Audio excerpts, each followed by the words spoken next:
Welcome to news అడ్డా. నేను స్వాతి. ముందుగా ఈరోజు ముఖ్యాంశాలు. సలేశ్వరం భక్తజన సంద్రం. అవసరం మేర యూరియా సరఫరా చేయండి, కేంద్ర మంత్రికి తుమ్మల వినతి. ప్రజల పక్షాన నిలబడినందుకు గొంతు నొక్కుతున్నారు కౌశిక్ రెడ్డి. ఈడీ ఖాతాలపై అధికారుల నిర్లక్ష్యం. ఇక వివరాల్లోకి వెళ్తే, కొండలు, గుహలు, లోయలు, బండరాళ్లను దాటుకుంటూ ట్రెక్కింగ్ చేస్తూ లింగమయ్యను దర్శించుకుంటున్నారు భక్తులు. నాగర్ కర్నూలు జిల్లా లోతట్టు నల్లమల్ల అటవీ ప్రాంతంలో కొలువైన సలేశ్వర క్షేత్రం మరో అమర్నాథ్ని తలపిస్తోంది. వృద్ధులు, చిన్నారులు, యువతీ యువకులు కర్రల సాయంతో గంటల సేపు నడుస్తూ దర్శనానికి వెళ్తున్నారు. సుమారు 500 అడుగుల ఎత్తైన కొండపై నుంచి లోయలోకి జారిపడుతున్న జలపాతం చుట్టూ కొండలు, ప్రకృతి రమణీయత మధ్య ఆహ్లాదకరమైన వాతావరణంతో యాత్ర సాగుతోంది. ఏటా చైత్ర పౌర్ణమి నుంచి 3 రోజుల పాటు జరిగే సాలేశ్వరం జాతరకు తెలుగు రాష్ట్రాలతో పాటు కర్ణాటక, మహారాష్ట్ర నుంచి భక్తులు తరలివచ్చారు.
వానాకాలం సీజన్లో తెలంగాణ అవసరాలకు అనుగుణంగా కేంద్ర ప్రభుత్వం కేటాయించిన యూరియాను సకాలంలో సరఫరా చేయాలని మంత్రి తుమ్మల నాగేశ్వరరావు కేంద్ర వ్యవసాయ శాఖ మంత్రి శివరాజ్ సింగ్ చౌహాన్ను కోరారు.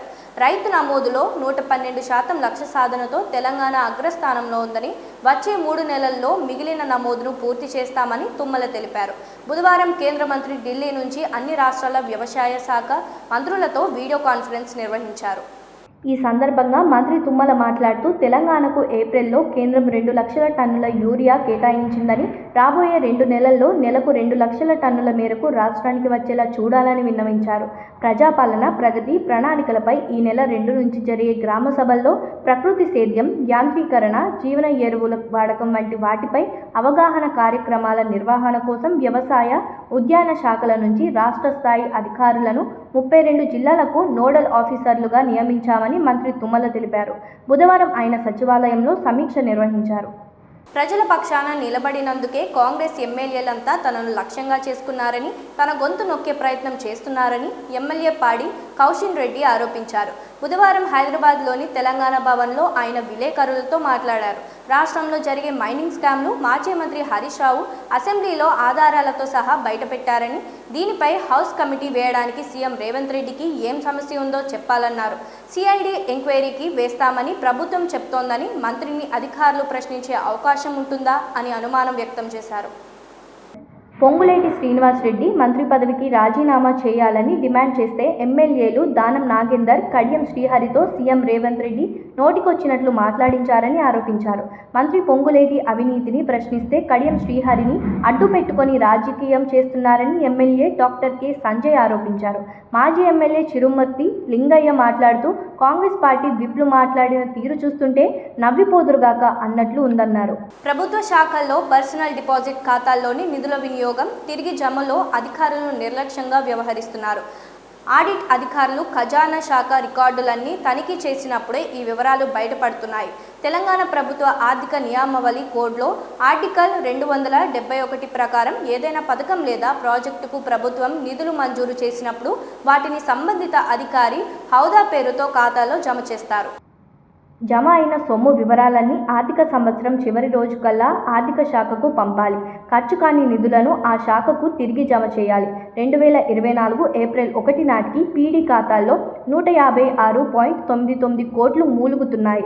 2024 ఏప్రిల్ 1 నుంచి 2025 మార్చి 31 వరకు మరో 909.99 కోట్లు జమ అయింది. ఇదే కాల వ్యవధిలో మొత్తం 1062.85 కోట్లను వినియోగించినట్లు నమోదైంది. మిగిలిన 4 కోట్లకు పైగా మొత్తాన్ని అలాగే వదిలేశారు. ఇవి ఇప్పటివరకు ఉన్న అప్డేట్స్. మరిన్ని వార్తలతో మళ్ళీ కలుద్దాం. నమస్కారం.